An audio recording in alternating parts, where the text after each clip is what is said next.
এখানে যারা স্টুডেন্টরা এসেছেন, যারা ভালো রেজাল্ট করেছেন, সবাইকে আমি শুভেচ্ছা জানাবো। এবং শুধু পড়াশোনার সাথে না, অন্যান্য বিষয়ে যারা ভালো রেজাল্ট করে ভালো মানে কৃতিত্বের সাথে ওরা নাম করেছেন রাজ্যের, তাদেরকে আমি শুভেচ্ছা জানাবো।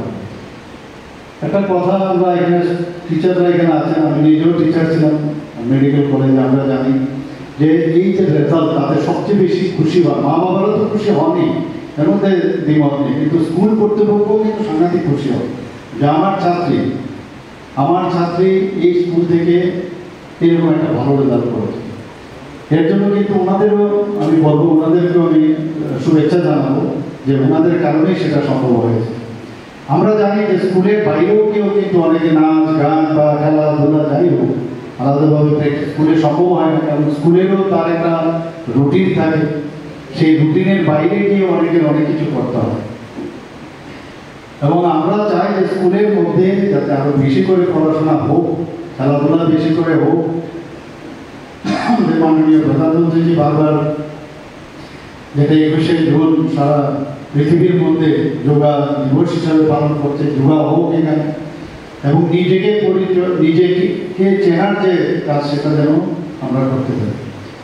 এবং এই গোল্ডেন যে লাইফ, সেই গোল্ডেন লাইফ কিন্তু সারা জীবন মনে রাখবে সবাই, ছাত্র ছাত্রী এবং তার শিক্ষক শিক্ষিকা, তাদের সাথে যে একটা রিলেশন, সেই রিলেশন সারা জীবন মনে রাখবে। আদর্শ টিচারের কথা যদি বলি, আমি একটা ঘটনা বলি।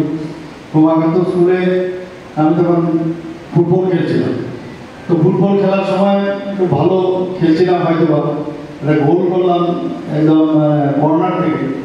তো মাঝখানে যখন বিরতি হয়, তো স্যার আমাকে ডেকে বলছেন, এখন উনি জীবিত আছেন, বাংলা টিচার, উনি ডেকে বললেন যে তুমি এত ভালো খেলো, তোমার তো মানে সব বিষয় এরকম একটা স্ট্যান্ডার্ড থাকা উচিত, মানে পড়াশোনা তোমার ভালো হওয়া উচিত। এই যে এখনো অব্দি এই কথাটা যে মনে আছে, কিন্তু টিচার এই কথাটা বলেছে।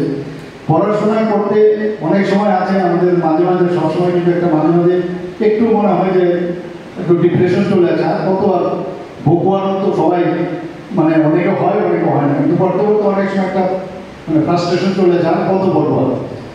কিন্তু যখন এই ধরনের টিচারের কথা মনে হয় যে আমিও পারবো, আমিও কেন পারবো না, কারণ উনি বলেছেন যে আমি যদি খেলাধুলাই এরকম করতে পারি, যদি পড়াশোনায় কেন করতে পারি। এই যে বিষয়, এগুলো এই স্কুলের মধ্যে থেকে এগুলো আমাদের করা উচিত। অনেক সময় আমরা স্কুলের ছাত্রীরা অনেক সময় কি করে, স্কুলের নিজেদের মধ্যে কম্পেয়ার করে যে গড গিফটেড চাইল্ড, ওর ব্রেইনই ভালো হয়ে গেল, এরকম না।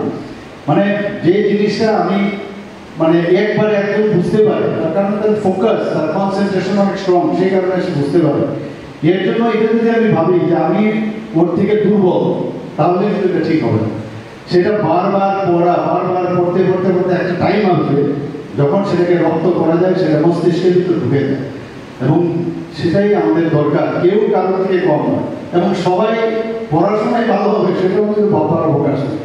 সবার মধ্যে এক একটা ঈশ্বর এবং সব গুণ দিয়ে দিয়েছে, যে তুমি যেটা ভালো হয়তো আরেকজন সেটা নাও হতে পারে, কিন্তু তোমার যেটা সে কিন্তু পারবে না।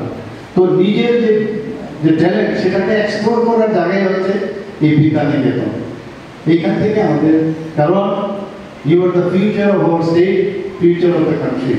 আবার আমাদের মধ্যে অনেকের গার্জিয়ানরা ভাবে যে আমার এখানে আমাদের প্রধান শিক্ষক বলেছেন আরো ভালো রেজাল্ট করতে হবে। ভালো রেজাল্ট তো 100%-এর উপরে তো আর হবে না। তো ভালো রেজাল্টের সাথে সাথে বিভিন্ন বিষয়ে রেজাল্ট করা যায়। মানে এখন তো এত এভিনিউজ হয়ে গেছে, আগে ডাক্তার, ইঞ্জিনিয়ার, অ্যাডভোকেট, আমরা কথায় কথায় বলতাম এরাই যদি সমাজের শ্রেষ্ঠ মানে পিপুল। কিন্তু এখন তো এত বেশি অনেক ছেলে মেয়েদের আমরা জিজ্ঞেস করি। কিছুদিন আগেও আমি নিউজ পেপারে দেখলাম যে আমাদের এই ত্রিপুরার একজন মেয়ে পাইলটের সে স্থান পেয়েছে, মানে তো, এবং